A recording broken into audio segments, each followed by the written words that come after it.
Well, welcome Christ Church family to our first postscript of our Heaven series. Jerry just got done preaching week 1 of Sunday morning. I preached Thursday this past week, and this is just going to be a little time that Jerry and I really informally get together after each Sunday sermon to kind of have some back and forth, maybe hear some stuff that we wanted to put in the sermon we didn't have time to, or just some things we maybe would have done different or wanted to explain a little bit more on. So.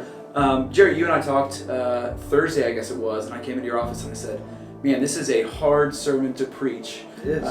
Because there was so much that we have over the next 8 weeks that we couldn't give away now. So. Right. I mean, it's tempting just to put it all out there on one platter and just take a look at all the information that we have at our disposal about heaven and using restraint just to talk about saying yes to whether there's life after death. I knew that it was an important place to start, but I didn't really have a feel for how hard it would be to actually write a sermon on that. Because you were asking, I think it was a great lead-in of saying, all I'm asking is a yes to the afterlife. Yeah. And so I think the natural jump that I had was, I want to get to week 8 and say yes to heaven, Jesus. say yes to Jesus. Yes, I know. It's hard to kind of build into that. Mm-hmm. So we talked... Part of this week's curriculum and in your sermon as well, you talked about how, for some reason, we as pastors and churches, we have this understanding that heaven exists, but we just don't talk about it. Why do you think we don't talk about it? I think at one level because the idea of heaven is so massive. Mm-hmm. To think about, I had somebody come up to me just a little while ago talking about the analogy I used about the sand and the ocean and just the length of time that heaven spans. You can't wrap your mind around. Words can't really adequately describe. And Paul's talked about that. He said, I know a person. He was talking about himself. Right. He's taken up into the third heaven, and words can't describe what I saw. And so I think part of the reason why we don't talk about it is because we have trouble putting words to the idea. Yeah, and I'm sure you learned as you were writing this curriculum, there's no one passage, there's no one book of the Bible that just kind of outlines all of it. No, that's right. And so it takes a lot of work, and that was kind of what I was thinking is, it's a lot easier to open up a parable, and in a story of Jesus, you have the whole lesson and you have the whole story, and it's right there, and preach on that versus, really diving into something that is so eternal and so big, and yet not explicitly laid out in one passage of Scripture. Jerry, you mentioned that your seminary professors didn't really talk about heaven. No. Do you remember if they said anything? I don't remember a single word about heaven. I know that in all the papers I wrote, I did not write a single paper where I talked about heaven. I mentioned hell in one paper. Okay. And I was counted off because the professor did not believe that I should ever talk about it. I mean, it's that pervasive. Oh yeah, I mean, nothing has changed in seminaries, and the 40 years difference between you being there and me being there. But no, we didn't talk about it either at all. The only mention was almost of a social justice concern that there is heaven up there, and we should make all around us heaven, which is a good natural thing we should do, and we'll talk about that I think week 7.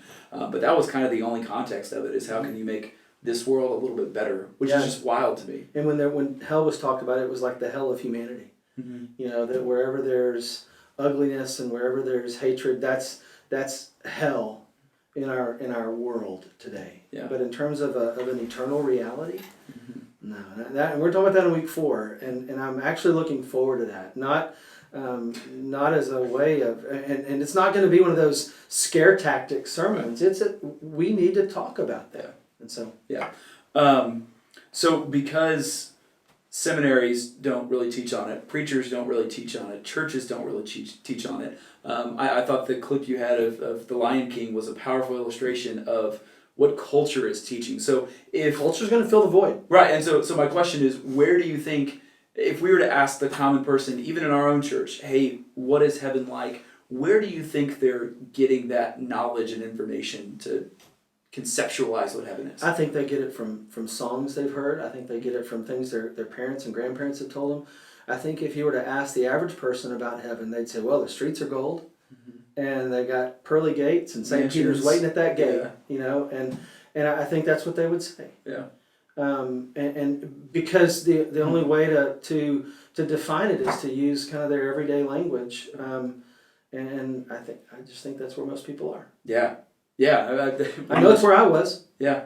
We talk a lot. I mean, there's jokes about heaven. Yeah. Right? You know, that there's the guy dies and he's walking through and sees a big, Aggie flag, and then a small little apartment next to this tiny old shack with a Longhorn flag, and the guy says, how come, the Aggie got the big house and the Longhorn got the little one? And God says, the big one's my house.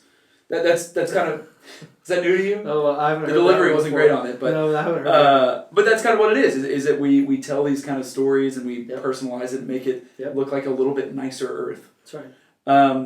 And I'll tell you, one of the things I think people kind of consume are a lot of the stories that have been written, a lot of the testimonies that people have given about near-death experiences or experiences where they've died and come back, and we're really not going there in this study, because the power behind those stories can take away from what it is that we're trying to communicate in this study. So. I was reading a little bit about those near-death experiences and how over the past 5 years, 10 years, there's been just a huge amount of books that are written and movies that have been made because science and technology with the brain has advanced so much that you can keep people alive and really bring them back to life. And so I think that's something that we're all kind of figuring out as they come up, is how do we handle it. That's right. So last kind of personal question, and we'll wrap things up here. As you were talking, as you were preaching about, saying the yes to the afterlife, and even today, and I think most of the sermons will kind of be patchwork of scriptures, like we talked about. There's no one clear outline. In your massive study that you've done over the past few months of heaven, what is the one thing that is not in the Bible that you wish it was about heaven? I wish that in the Bible, this is my own desire, I wish there was a weekly itinerary of what life was going to be like in heaven. I mean, as I think about the questions that people have asked, there have been more questions about what am I going to do in heaven? What's life going to be like for me in heaven? And we get glimpses of that, but there's not a, okay, on Monday you're going to do this, on Tuesday you're going to do this, and we'll unpack that a lot in weeks 3 and then in weeks 6.